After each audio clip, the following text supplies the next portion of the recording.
जय हिंद साथियों, आप सभी दोस्तों का एचडी वाला परिवार के यूट्यूब चैनल पर मोहित कुमार हार्दिक स्वागत करता हूं। दोस्तों, यूपीएससी 2025 के लिए हमारे चैनल के द्वारा आपके लिए वन शॉट वन टॉपिक के हिसाब से क्लास चल रही हैं। आज हम बात करेंगे उसी सीरीज में भारतीय संविधान की महत्वपूर्ण अनुसूचियां। यहां से क्वेश्चन आपकी प्रत्येक परीक्षा में बन सकता है, तो भारतीय संविधान से जुड़ी हुई अनुसूचियों को लेकर आज की हमारी क्लास रहेगी। जो भी भाई हमारे चैनल पर नया आया हो वो अवश्य हमारे चैनल को सब्सक्राइब कर लें, बेल आइकन प्रेस कर लें, जिससे क्या है कि जो भी हमारी क्लास अपलोड होगी उसका नोटिफिकेशन आपके YouTube चैनल पर आ जाएगा। तो क्लास को शेयर करें, क्लास को लाइक करें अधिक से अधिक। तो क्लास बहुत ही इंपॉर्टेंट होने वाली है आपके लिए। ठीक है, शुरुआत करते हैं। क्लास आपके लिए बहुत ही इंपॉर्टेंट है। क्लास को दोस्तों शेयर कर दिया करो और लाइक अवश्य करा करो, क्योंकि आपको ये टॉपिक ऐसे हैं जो परीक्षा में अधिकतर पूछे जाते हैं। ठीक है दोस्तों, सबसे पहले हम बात करते हैं आज के अनुसूचियों से जुड़े हुए महत्वपूर्ण फैक्ट। यहाँ से क्वेश्चन आपके लिए बन सकता है कि प्रारंभ में जब संविधान लागू हुआ था उस समय भारतीय संविधान में अनुसूचियों की संख्या कितनी थी? तो उस समय अनुसूचियों की संख्या थी 8। दोस्तों, प्रारंभ पूछ सकता है या भारतीय मूल संविधान पूछ सकता है, तो उसमें अनुसूचियों की संख्या कितनी थी? 8। वहीं पे आप बात कर लेता है कि वर्तमान में अनुसूचियों की संख्या कितनी है, तो दोस्तों वर्तमान में अनुसूचियों की संख्या है 12। बहुत ही इंपॉर्टेंट टॉपिक है, यहाँ से प्रत्येक परीक्षा में क्वेश्चन पूछा ही जाता है। तो सबसे पहले हम बात करते हैं प्रथम अनुसूची के बारे में।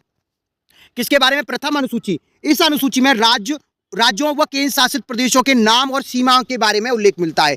अगर आपसे पूछ लेता है कि भारतीय संविधान की प्रथम अनुसूची में क्या मिलता है, तो राज्यों की सीमा और उनके नामों के बारे में उल्लेख मिलता है।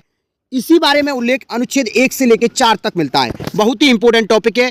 अब हम बात करेंगे दूसरी अनुसूची के बारे में। ठीक है, इस अनुसूची में भारतीय संवैधानिक पद पर रहने वाले व्यक्तियों के वेतन भत्ते के बारे में उल्लेख मिलता है, जिसमें राष्ट्रपति है, उपराष्ट्रपति है, राज्यपाल है, न्यायाधीश है, सीएजी है और है राज्यपाल है। ये सारे ऐसे व्यक्तियों के वेतन भत्ते के बारे में उल्लेख मिलता है। ये अनुच्छेद भी बताए गए हैं। क्लास आपके लिए बहुत ही इंपॉर्टेंट है। ठीक है दोस्तों, नेक्स्ट बात करते हैं तीसरी अनुसूची में।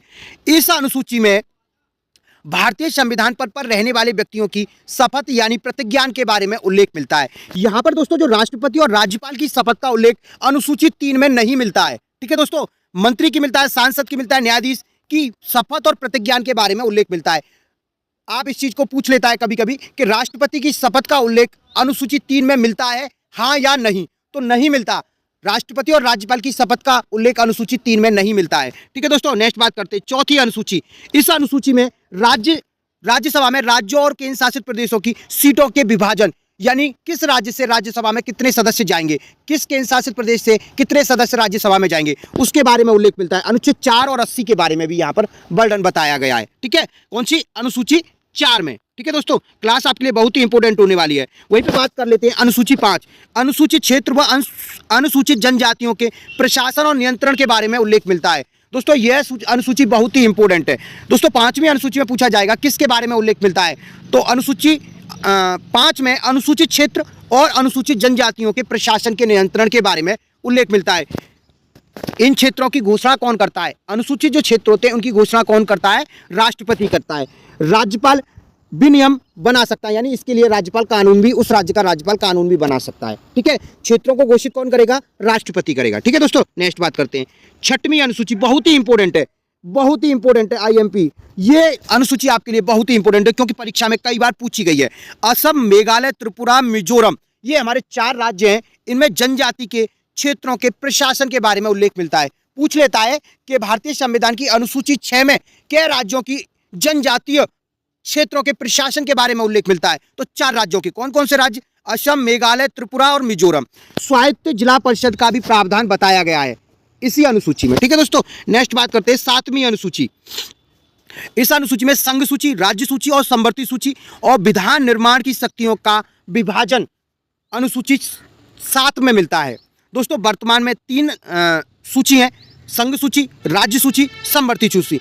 दोस्तों संघ सूची पे क्या है? केंद्र कानून बनाता है। राज्य सूची पे राज्य कानून बनाता है और समवर्ती सूची पे राज्य और केंद्र दोनों मिलकर कानून बनाते हैं। ठीक है दोस्तों, नेक्स्ट बात करते हैं 8वीं अनुसूची। कौन सी? 8वीं अनुसूची में भारत की मान्यता प्राप्त भाषाओं का उल्लेख मिलता है। पूछ लेता है कि 8वीं अनुसूची में किसका उल्लेख मिलता है, तो भारत के संविधान में जो भाषा बताई गई है उसके बारे में उल्लेख मिलता है। जब संविधान लागू हुआ था उस समय 14 भाषा थी। कितनी थी? वर्तमान में कितनी है? 22 भाषाएं। ठीक है, पूछ लेता है मूल संविधान में भाषाओं की संख्या कितनी थी? 14 थी। वर्तमान में कितनी है? 22 भाषाएं। आपके लिए बहुत ही इंपॉर्टेंट है। 9वीं अनुसूची। ठीक है दोस्तों, इस अनुसूची के अनुसार भूमि सुधार जमींदारों के उन्मूलन कानून के बारे में उल्लेख मिलता है। दोस्तों 9वीं अनुसूची को पहली बार भारतीय संविधान में संशोधन किया गया। कब किया गया? 1951 में। ठीक है, पहला संविधान संशोधन था जिसके द्वारा 9वीं अनुसूची को जोड़ा गया। यहीं पर अनुच्छेद 31B के बारे में भी बताया गया है। केशवानंद भारती जो 1973 में हुआ था, मूल संरचना के विरुद्ध यह कानून सुरक्षित नहीं है, इसके बारे में भी 9वीं अनुसूची में मिलता है। पूछ लेता है भारतीय संविधान में पहली बार संशोधन कब हुआ? 1951 में। क्या जोड़ा गया? भूमि सुधार से संबंधित था और 9वीं अनुसूची जोड़ी गई थी। ठीक है, ध्यान रखना आप। अब बात करते हैं 10वीं अनुसूची के बारे में। इस अनुसूची में 52वें संविधान संशोधन 1985 द्वारा जोड़ी गई 10वीं अनुसूची। इसमें दल बदल विरोध कानून का प्रावधान उल्लेख मिलता है। अनुच्छेद 102 के 2 और अनुच्छेद 151 के 2 के बारे में भी उल्लेख मिलता है। ये सारी चीजें आपके लिए बहुत ही इंपॉर्टेंट है, यहाँ से क्वेश्चन अधिकतर पूछा ही जाता है। 11वीं अनुसूची को 73वें संविधान संशोधन 1992 द्वारा जोड़ा गया और पंचायतों में 29 विषयों के बारे में बताया गया। पूछ लेता है 11वीं अनुसूची के बारे में उल्लेख मिलता है तो पंचायतों में, जो गांव में ग्राम पंचायत, जिला परिषद, इन चीज़ों के बारे में कहाँ पे उल्लेख मिलता है? 11वीं अनुसूची में। कितने विषय हैं? 29 विषय हैं। ठीक है दोस्तों, 12वीं अनुसूची में 74वें संविधान संशोधन के द्वारा जोड़ी गई। इसमें नगर पालिकाओं के बारे में उल्लेख मिलता है। ठीक है, कितने विषय बताए गए? 18 विषय बताए गए। ये आपके लिए बहुत ही इंपॉर्टेंट है। यूपीएसआई की एग्जाम डेट बहुत जल्द आने वाली है। एसडीए वाला परिवार के यूट्यूब चैनल से आप जुड़े रहें। क्लास को लाइक करा करें और कमेंट कर बताएं दोस्तों कि आप किस टॉपिक को लेकर यहाँ क्लास आप चाहते हो। तो क्लास आपको अच्छी लगी हो, अधिक से अधिक अपने दोस्तों को शेयर करें। जय हिंद, जय भारत।